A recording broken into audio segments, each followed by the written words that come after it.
Pedal করে pedal করে pedal করে। দেখি মামা ভিডিও নেই। মামা মুখ দেয় না। আসো আসো আমার কাছে আসো, আসো আসো আসো।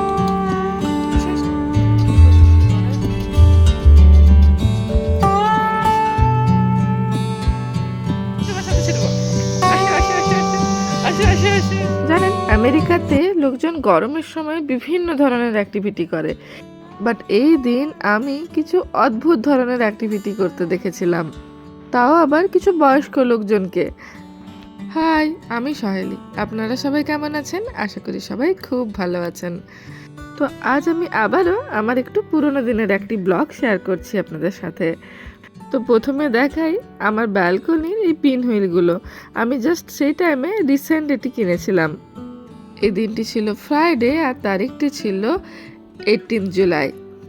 বাইরের ওয়েদারটা ওই দিন ভীষণ সুন্দর ছিল, একদম সানি ওয়েদার ছিল, বাট বেশ ভালো গরমও ছিল। আর এই শিকাগোকে বলা হয় উইন্ডি সিটি। প্রচুর পরিমাণে হাওয়া দেয় এখানে, আর ভীষণ জোরেও। সেই কারণে আমরা এই গরমের সময় যখন বাইরে ঘুরতে বেরোতাম তখন দেখতাম অনেকেরই ব্যালকনিতে এই ধরনের পিন হুইল রাখা থাকে, বা অনেকের বাড়ির গার্ডেনে এনারা পিন হুইল রাখেন। আর ওগুলো যখন হাওয়াতে এইভাবে ঘোরে তখন দারুণ সুন্দর লাগে দেখতে। তাই শখ করে আমার নিজের ব্যালকনির জন্যও আমি দুটো নিয়ে এসেছিলাম। আর দেখুন পিনহুইলগুলো কি সুন্দর ঘুরছেও। মনে আছে ছোটবেলায় আমরা ওটাকে নিয়ে ছুটতাম যাতে ওটা ঘোরে, বাট এখানে এত সুন্দর হাওয়া দেয় যে ও এমনি এমনি ঘোরে।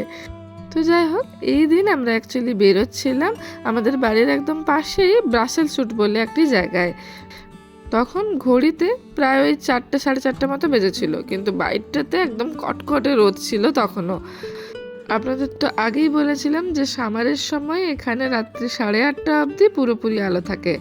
তবুও আমরা একটু তাড়াতাড়ি বেরিয়েছিলাম, কারণ ওই দিন আমাদের ইচ্ছা ছিল ওখানে গিয়ে টিনটিনকে একটু সাইকেল চালানো শেখাবো। বাট ওখানে গিয়ে প্রথমেই এক অদ্ভুত জিনিস দেখলাম। এখানে পৌঁছেই এক জায়গায় দেখলাম কিছু বয়স্ক ভদ্রলোক মিলে প্লেন ওড়াচ্ছেন। গরমের সময় আমাদের দেশে বাচ্চাদের ঘুড়ি ওড়াতে দেখেছি, বাট এখানে সেরকম কিছুই দেখতে পাওয়া যায় না। এখানে আবার দেখছি যে এনারা প্লেন ওড়াচ্ছেন। এই প্লেনগুলোতে ছোট্ট কিছু ইঞ্জিনও আছে। এনারা অয়েল টয়েল ওগুলো দিয়ে দেখছিলেন আর ইঞ্জিনগুলোকে স্টার্ট করছিলেন। দেখুন কতগুলো প্লেন নিয়ে এসছেন সবাই মিলে। এনারা অনেকে মিলে ওটাই চেষ্টা করছিলেন প্লেনগুলোকে স্টার্ট করার আর ওড়ানোর। এই যে ইনি প্লেনটিকে ধরে আছেন, এটির ইঞ্জিনটা অ্যাকচুয়ালি স্টার্ট হয়েছে। দেখুন কিভাবে ধোঁয়াও বেরোয় ওখান থেকে। এই প্লেনগুলোকে ওনারা উঁচু করে ধরে রাখেন আর তারপরে ওখান থেকে ওড়াতে শুরু করেন। বাট ওনাদের হয়তো কিছু একটা অসুবিধা হচ্ছিল, সে কারণে ওনারা বারবার ওটাকে ফিক্সড করারই চেষ্টা করছিলেন। বাট ফাইনালি ওনারা একটি প্লেনকে ওড়াতে পেরেছিলেন। বাট এটা দেখলাম যে ওনারা কিন্তু প্লেনটিকে পুরোপুরি ছেড়ে দিচ্ছেন না। ওটা একটি ওই ঘুড়ির মতোই একটি দড়ির সাহায্যে বাঁধা আছে। আমরা যেমন ঘুড়ির লাটাই ধরে থাকি, তেমনি উনিও ওই দড়ির লাস্ট পার্টটুকুকে ধরেই রেখেছেন। আর সেই কারণেই প্লেনটা এইভাবে রাউন্ড রাউন্ড হয়ে ঘুরছে। এখানে অনেক মানুষকে অনেক ধরনের অ্যাক্টিভিটি করতে দেখেছি, যেটা আমরা খুব একটা ইন্ডিয়াতে দেখি না। মানুষজন স্কেটিং করেন, বাচ্চারা স্কুটার চালায়, বাট এই ধরনের কোনো অ্যাক্টিভিটি আমি এই প্রথমবার দেখেছিলাম। বেশ ইউনিক আর একরকম অদ্ভুতই লেগেছিল আমার। তো আমরা কিছুক্ষণ দাঁড়িয়ে এনাদের এই ধরনের অ্যাক্টিভিটিগুলো দেখার পরে আমরা আবার রওনা দিয়েছিলাম আমাদের গন্তব্যের দিকে। আমরা অ্যাকচুয়ালি বাসার চোট পৌঁছেই গেছি, বাট টিনটিনকে সাইকেল শেখাতে গেলে আমাদেরকে আরেকটু এগাতে হতো। তো সেই কারণে আমরা ওই দিকটিতেই যাচ্ছিলাম। আমরা অ্যাকচুয়ালি যাচ্ছিলাম একদম লেকের পাশটিতে। এখানে অ্যাকচুয়ালি একটি বড় লেক আছে, ওই লেকের পাশ বরাবর একটি চওড়া রাস্তা আছে। ওই রাস্তাটিতে টিনটিনকে সাইকেল শেখানোর চেষ্টা করব। সেই কারণেই আরেকটু এগাচ্ছিলাম। আর দেখুন এই সামারের সময় এখানে চারিদিকটা এত সুন্দর দেখতে লাগে, চারিদিকে একদম গ্রিন হয়ে থাকে। তো এই যে আমরা পৌঁছে গিয়েছিলাম। দুজনের জন্য দুটো সাইকেলই নিয়ে গিয়েছিলাম, বাট তখনও আমি টুকুসকে সাইকেল শেখানোর চেষ্টা করছিলাম না। ওকে সাইকেলে বসাতাম, বাট ওটাকে আমরাই কন্ট্রোল করতাম। যেহেতু টুকুস এখনও ঠিকমতো হাঁটতে পারে না, তাই আমাদের প্রথম ফোকাস ছিল ওকে হাঁটানো।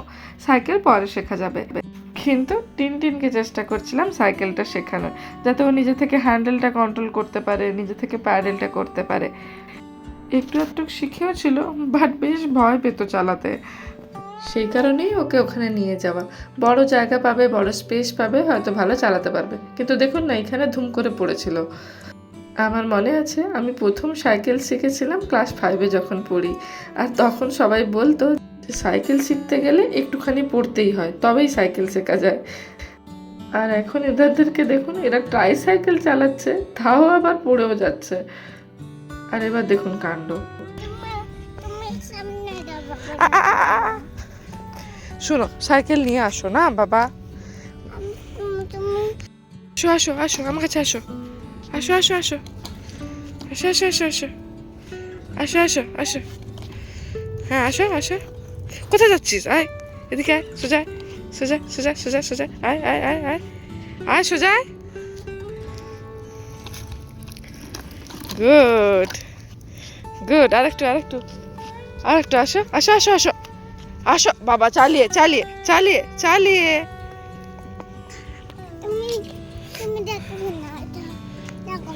চলো চলো চলো, আমি যাচ্ছি, চলো চলো বসো। চলো তাহলে, চলো, আমি আমি ধরেছি, তুমি চলো চলো। দেখেছেন, ও চালাতে পারছিল, বাট এত ভয় পাচ্ছিল যে আমি পেছনে না ধরলে ও ঠিক চালানোর কনফিডেন্স পাচ্ছিল না। আর এই লেকের সাইডটা দেখুন কি অপরূপ সুন্দর লাগছে। সেই কারণেই এখানে অনেক মানুষ আসেন, এমনি হাঁটতে আসেন, কেউ এমনি ঘুরতে আসেন, কেউ কেউ এখানে এসে সাইকেল চালান, কিছু জনকে দেখেছি ছুটতে, কিছু জন স্কেটিং করেন, যে যার মতো অ্যাক্টিভিটি করে নিজেদের মতো। আর এবার এই বুড়িকে দেখুন, রুম রুম।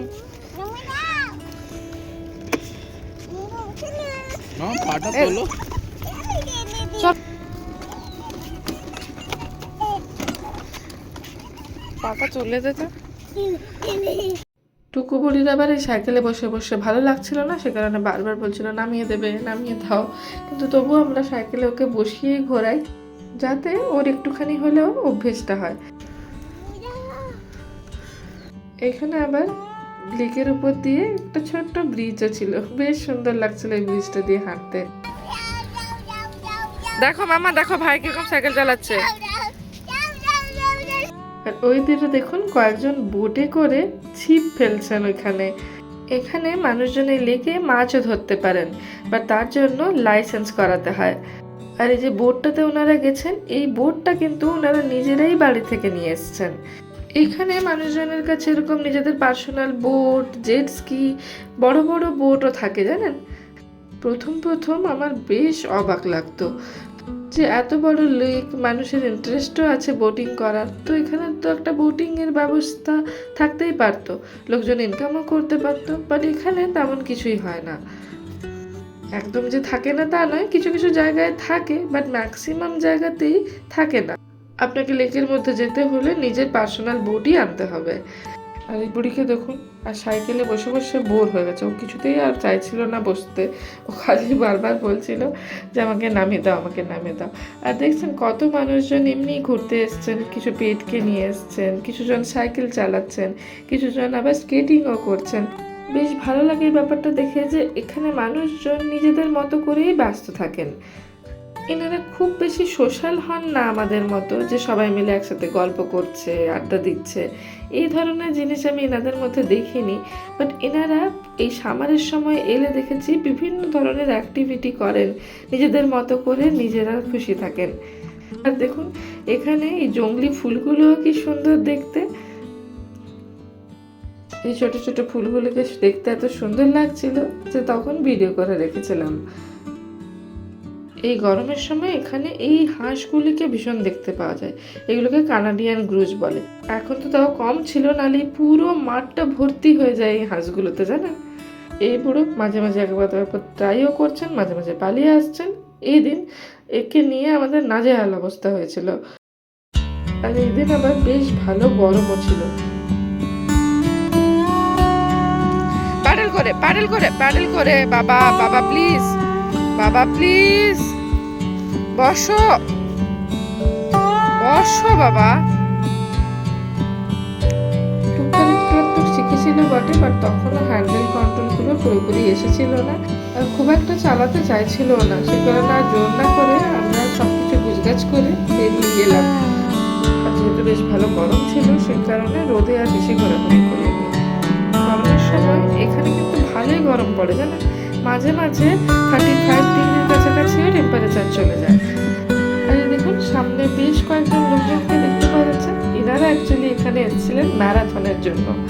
ভালো করে লক্ষ্য করলে বুঝতে পারবেন প্রত্যেকের কাছে ম্যারাথনের ট্যাগ ছিল। এই জায়গাটি এত বড় যে এখানে ম্যারাথনও করা পসিবল। তো যাই হোক, ওখান থেকে বেরিয়ে আমরা একটু এসেছিলাম ভালিতে, টুকটাক কিছু বাজারপত্র করার ছিল, আর তারপরে ফিরেছিলাম বাড়ি। ঘরের বাজারপত্র করতে, সবজিপত্র বাজার করতে আমরা ম্যাক্সিমাম টাইমে এই মার্কেটটিতেই আসি। এই মার্কেটটি তুলনামূলক একটু চিপ হয়, আর ইন্ডিয়ান সমস্ত ভেজিটেবলও এই মার্কেটেতে আমরা পেয়ে যাই। তো সবজিপত্র বাজার করতে হলে আমরা ইন্ডিয়া বাজারে না গিয়ে এখানেই আসা প্রেফার করি। আর এখানে অদ্ভুত ধরনের কিছু জিনিসও দেখতে পাই, জানেন, যেমন কত ধরনের লঙ্কা আছে। এখানে কোয়াশও পাওয়া যায়, যে কোয়াশটা আমরা দার্জিলিং গেলে পাই, বা এখন তো কলকাতাতেও পাওয়া যায় এই কোয়াশা। আর দেখুন এখানে ক্যাকটাসও বিক্রি হচ্ছে। আর সব থেকে অবাক করেছিল এটা দেখে, যেখানে কুমড়ো ফুল পাওয়া যাচ্ছিল ওই সময়। এই কুমড়ো ফুল আমি ইন্ডিয়া মার্কেটেও খুব একটা দেখি না, এইখানে পেয়েছিলাম। প্রায় 3-4 আটি নিয়ে এসেছিলাম আমি ওই দিন কুমড়ো ফুল, জানেন। আর এই যে অদ্ভুত ধরনের একটা জিনিস দেখছেন, এটি হচ্ছে ক্যাকটাসের ফল। এখানে এসে দেখলাম যে ক্যাকটাসও খাওয়া যায়, ক্যাকটাসেরও এরকম ফল হয়, বাট আমি কখনো টেস্ট করার সাহস করে উঠতে পারিনি, দেখেই কেমন একটা লাগে। আর দেখুন কত ধরনের লঙ্কা আছে এখানে। আর এই মার্কেটটিতে প্রচুর ধরনের নাটসও পাওয়া যায়। এটাকে বলে চেস্ট নাট। এই নাটটা আমি খুব একটা ইন্ডিয়াতে দেখি না, এখানেই এসে দেখেছি, বাট কখনো ট্রাই করিনি। তো যাই হোক, আমরা বাজার টাজার করে ওই দিন ফিরে এসেছিলাম বাড়ি। আর এটি হলো টিনটিনের তার পরের দিনের ভিডিও। আমি ওকে নিয়ে আমাদের বাড়ির সামনের রাস্তাটিতে বেরিয়েছিলাম, পার্কের কাছে রাস্তাটিতে সাইকেল চালানোর জন্য। দেখুন বেশ ভালো চালাচ্ছিল ওই দিন, যেহেতু বাড়ির পাশাপাশি এরিয়াতে ছিল, চেনা জানা এরিয়াতে, সে কারণে ও ভয়ও কম পাচ্ছিল। তো মোটামুটি ওই সাইকেলটা শিখেই গিয়েছিল, হ্যান্ডেল কন্ট্রোলও মোটামুটি করতে পারছিল। তাই ভেবেছি এই বছর সামারে ওর জন্য একটা ভালো সাইকেল কিনবো। যদিও পুরো শীতকালটি তো সাইকেল টাইকেল চালানো বন্ধ ছিল, প্রায় 4-5 মাস হয়ে গেল সাইকেল টাইকেল চালায়নি। কি জানি তখন পারবে কিনা, তবুও ওর জন্য একটা ভালো সাইকেল কিনবো ভেবেছি। আর এ দেখুন বেশ অনেকক্ষণ সাইকেল টাইকেল চালিয়ে ইনি হাঁপিয়ে গেছেন। তো এই ছিল আমার পুরোনো দিনের ছোট্ট একটি ভিডিও। আপনাদের কেমন লাগলো অবশ্যই জানাবেন, ভালো লাগলে একটা লাইক করে দেবেন, আর আমার চ্যানেলটিকে সাবস্ক্রাইব করতে কিন্তু একদম ভুলবেন না। তাহলে আপনাদের সাথে আমার এই ছোট ছোট গল্পগুলো আরও হতে থাকবে। সবাই ভালো থাকবেন, সুস্থ থাকবেন। আজকের মতো আসি। Thanks for watching, by.